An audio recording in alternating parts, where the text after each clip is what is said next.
आज हम जो टॉपिक डिस्कस करेंगे वो मेडिकल फ़िज़िक्स और इलेक्ट्रो में आता है। मेडिकल फ़िज़िक्स में हमने एक टॉपिक पढ़ा था साउंड वेव्स। तो ये कुछ टर्म्स हैं जो कि साउंड वेव्स से रिलेटेड हैं, टोन, बीट एंड रेजोनेंस। इनको हम डिस्कस करेंगे डिटेल में। सबसे पहले हम देखेंगे टोन। टोन क्या है? The tone of sound is characterised bye it's pitch, intensity जिसे हम लाउडनेस भी कहते हैं, duration and timber. Timber mean quality. अब कोई भी साउंड की टोन जो कि हम करेक्टर करते हैं इन 3-4 करेक्टरिस्टिक्स पे, वो 4 करेक्टरिस्टिक कौन सी हैं? पिच है, इंटेंसिटी है, ड्यूरेशन है और टिम्बर है।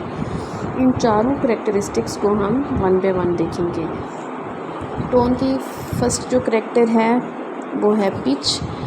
Pitch tells how shrill or grave a sound is and is dependent on the frequency of the sound. The higher the frequency, the higher the pitch and more is the sound shrill.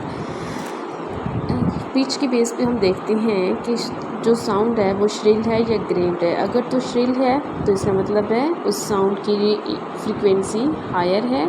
अगर grave sound है तो frequency लो होगी।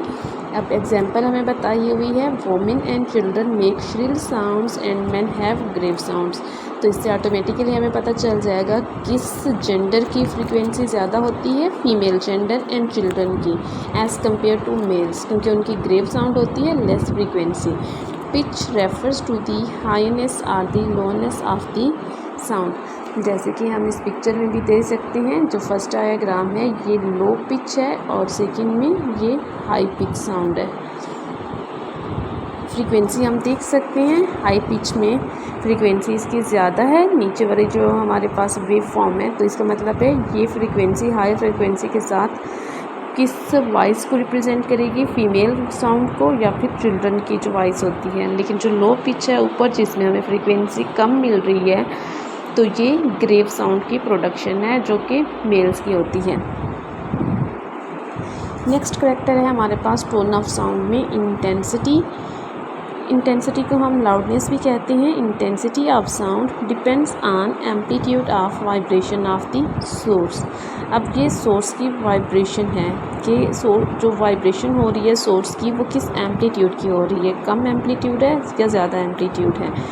अगर हम wave forms को देखें जो कि साथ हमें नज़र आ रही हैं, ऊपर वाली वेव फॉर्म में अगर हम देखें तो उसके जो एम्पलीट्यूड है वो लो है और नीचे वाली वेव फॉर्म का एम्पलीट्यूड हाई है। दोनों की फ्रीक्वेंसी सेम है, तो इसकी बेस पे हमें पता चलेगा इंटेंसिटी किसकी ज़्यादा है, नीचे वाली वेव फॉर्म की, और कम इंटेंसिटी किसकी है, ऊपर वाले की। जितनी कम इंटेंसिटी होगी सॉफ्ट साउंड और जितनी ज़्यादा intensity loud sound.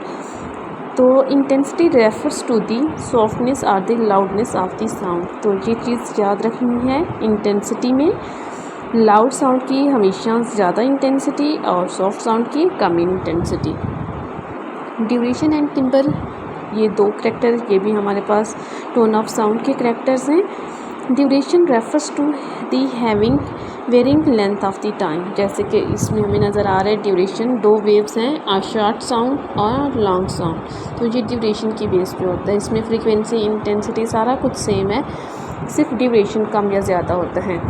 Next timber, जिसे हम क्वालिटी भी कहते हैं। क्वालिटी ऑफ साउंड और the timbre help us differentiate piano sound from the guitar और a drum sound from the violin. Quality की बेस पे ये हम डिफरेंसेस देखते हैं।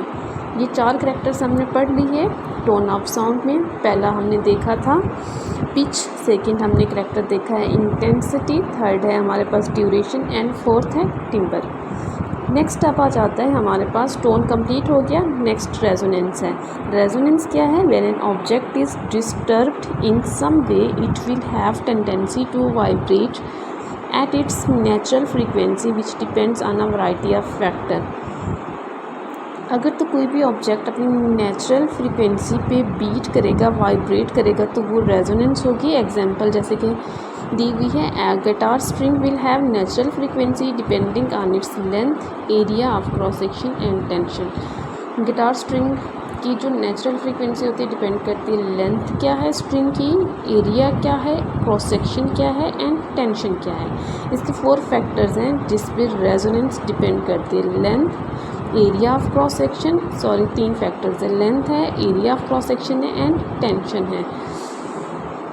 Any time the object is force to vibrate at its natural frequency we say that the object is resonance. जब भी कोई ऑब्जेक्ट अपनी नेचुरल फ्रीक्वेंसी पे वाइब्रेट करेगा तो वो रेजोनेंस होगी। जैसे कि यहाँ पिक्चर में साथ दिखाया हुआ भी है, vibrating year column, tuning fork sound waves produce हो रही है, सिंपैथेटिक वाइब्रेशन। नेक्स्ट है हमारे पास थर्ड बीट, टोन के 4 करैक्टर पढ़ लिए, रेजोनेंस को हमने देख लिया और अब है हमारे पास बीट क्या है, when 2 sound waves with slightly different frequencies interfere the resulting wave will oscillate between high and low amplitude with a fixed frequency. जब भी कोई 2 फ्रीक्वेंसीज इंटरफियर करेंगी और उनके रिजल्टेंट में जो मिलेगा उसे हम कहते हैं बीट फ्रीक्वेंसी। जैसे कि हम इंटरफेरेंशियल करंट्स में देखते हैं, इंटरफेरेंशियल करंट्स में 2 लो फ्रीक्वेंसी के करंट्स मिलकर हमें 2 मीडियम फ्रीक्वेंसी के करंट्स मिलकर लो फ्रीक्वेंसी का रिजल्टेंट दे रहे होते हैं। क्योंकि जो IFT है इंटरफेरेंशियल थेरेपी वो मीडियम फ्रीक्वेंसी करंट में आता है, तो उसमें हम 2 मीडियम फ्रीक्वेंसी के करंट यूज़ करते हुए जो इफ़ेक्ट जनरेट करते हैं वो लो फ्रीक्वेंसी का होता है। ये तो हो गया this waxing and waning of sound at regular interval is called beats. जैसे कि यहाँ पे हम देखें तो ये 100 हर्ट्ज़ और 120 हर्ट्ज़ 2 फ्रीक्वेंसी हैं जिनमें डिफरेंस है, और जब हम इनका डिफरेंस लेंगे तो 100 और 120 का डिफरेंस लेंगे तो क्या होगा, ये हमारे पास 20 हर्ट्ज़ ही आएगी। या ये सम भी हो सकता है तो ये 220 हर्ट्ज़ भी मिल सकता है, 20 से लेकर 220 हर्ट्ज़ तक का रिजल्टेंट हमें मिल सकता है। ये इस तरह से हमें मिलेगी, क्योंकि फिर हम इंटरफेरेंस को देखते हैं कंस्ट्रक्टिव इंटरफेरेंस है या डिस्ट्रक्टिव है। कंस्ट्रक्टिव का मतलब क्या है, समेशन हो रही है, और डिस्ट्रक्टिव का मतलब है कि सब्ट्रैक्शन हो रही है। उसकी बेस पर फिर ये रेंज वेरी करती है। नेक्स्ट है बीट फ्रीक्वेंसी, जैसे कि फ्रीक्वेंसी 1 है 100 हर्ट्ज़, फ्रीक्वेंसी 2 है 110 हर्ट्ज़। F1 और F2 को जब हम ऐड करते हैं तो ये कंस्ट्रक्टिव इंटरफेरेंस होगा हमारे पास F1 प्लस 2 है ना, क्योंकि समेशन हो रही है यहाँ पे, तो ये बीट फ्रीक्वेंसी प्रोड्यूस हो रही है। The number of beats produced per second को हम कहते हैं बीट फ्रीक्वेंसी, जो कि F1 माइनस F2 से हम ले सकते हैं। F1 माइनस F2 करेंगे तो जो हमारे पास 10 हर्ट्ज़ होगी, 10 हर्ट्ज़ हमारे पास बीट फ्रीक्वेंसी है। Thank you so much. ये छोटा सा टॉपिक था साउंड कैरेक्टरिस्टिक से related, tone, resonance and beat. Hopefully समझ आ गया होगा आपको। फर्दर इंशाल्लाह हम कोई और टॉपिक डिस्कस करेंगे, तब तक के लिए अल्लाह हाफिज़।